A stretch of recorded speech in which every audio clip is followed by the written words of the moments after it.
This series of videos will be walking through a fictitious project with CameraMatch. We will be using some files here, and these files are available on our website. Feel free to download them and follow along. So the first step here is to place a CameraMatch reference. But before I jump into that, I'm going to go ahead and bring up a site photo. And I will mention a couple of things about this particular photo. One is that it has already been corrected for any barrel distortion. So any of the straight elements that we may want to use for CameraMatch are indeed straight and not curved due to any kind of distortion. Okay, another thing that was also done was there was some touching up to get rid of some scaffolding over in this area, and also a crane that was jutting out in this area. So there are some other areas over here that we may want to deal with. CameraMatch can deal with some of that, and I left those there so I can show you how. Okay, so as far as that CameraMatch reference object, what that object is simply a 3D object that you place in your model, and what you're going to do with it is pinpoint a location in space that you want to pinpoint on the model. In addition to that, it also allows you to rotate some axes to orient that model in space as well. So this will all become more clear when I walk through it. So let's go ahead and close that image, and let's go ahead and open our tutorial file in Vectorworks.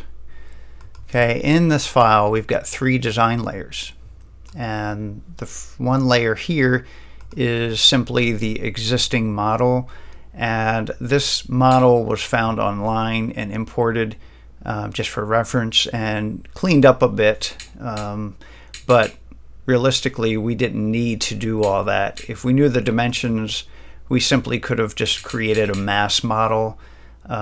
Just knowing how high these elements are and just where they are is all we needed.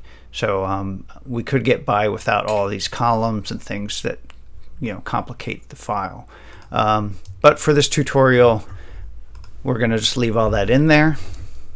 And now we have 2 other layers, and they contain new elements for the design. So let's take a look at them.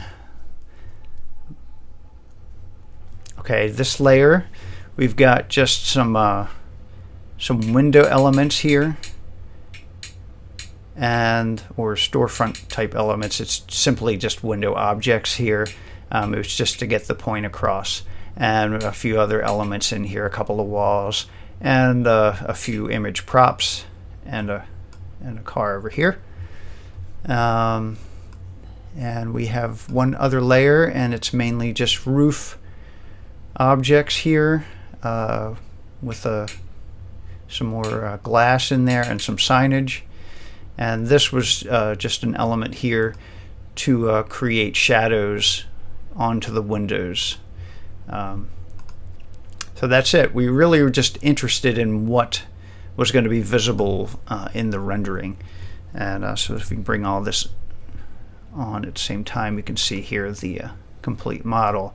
And again, we're not interested in things that we don't need to model because they won't be visible in the rendering. So that's all we have there.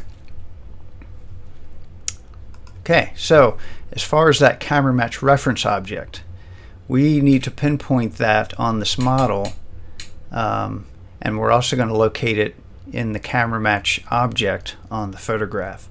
So let's go ahead and place that, and I'm going to go back to the existing layer, and I'm going to change my layer options to active only, and we will go to our place CameraMatch reference command, and it'll ask us to name that object, so you can give it some meaningful name. I'm just going to keep the default, and here I'm going to snap to this corner right here, and I'm going to rotate. You can see the axes rotating. I want to rotate it so it fits to that corner. And there's that object. Now let's look at this in wireframe. And you can see here we've got a green, blue, and red axes lines. And these all correspond to vanishing points. And those vanishing points will be defined in the CameraMatch object.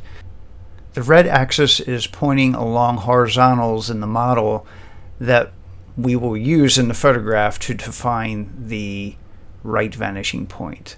The green axis is doing the same for the left vanishing point, and the blue is again doing the same for the vertical vanishing point. Okay, so that's it for the reference object.